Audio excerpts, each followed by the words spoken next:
রাষ্ট্রের সকল নাগরিকের জন্য হয়, শুধুমাত্র কোনো দলে, কোনো পক্ষে বা কোনো পরিবারের স্বার্থে যাতে কাজে না লাগে, পুরো রাষ্ট্রযন্ত্র যাতে নাগরিকের অধিকার সমুন্নত রাখে। সেই লক্ষ্যেই আমরা আপনাদের কাছ থেকেই শুনছি জুলাই সনদ প্রয়োজন, সংস্কার প্রয়োজন।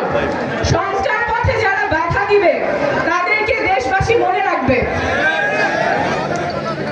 যেই ব্যবস্থার কারণে রাষ্ট্রের নিরাপত্তা বাহিনী নিজের নাগরিককে গুম করেছে বিগত বছরগুলোতে, খুন করেছে নির্বিচারে, সেই রাষ্ট্র ব্যবস্থা পরিবর্তন হতেই হবে এবং এই অপরাধের বিচারও হতেই হবে। আমরা আর ওই ব্যবস্থায় ফেরত যাব না যেখানে প্রধানমন্ত্রীর একচ্ছত্র ক্ষমতা থাকে, যেখানে সে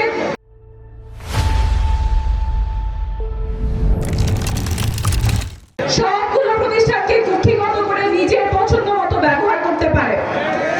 সেই জন্যই বারবার সংস্কারের কথা আমরা বলছি, আপনারা বলছেন।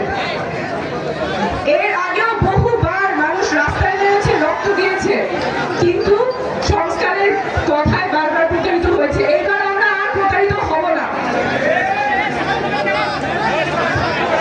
আপনাদের জামালপুরের কৃতি সন্তানেরা কথা বলেছেন, আপনাদের যে লোকাল সমস্যাগুলো আছে, দুর্নীতি আছে, এখানে মেডিকেল কলেজের কথা বলেছেন। মেডিকেল কলেজে বিল্ডিং আছে কিন্তু ছাত্ররা পড়তে পারে না, তাহলে এই ডাক্তারি পড়ে ওরা কিভাবে ভালো ডাক্তার হবে? এটা তো রাষ্ট্রের ব্যর্থতা।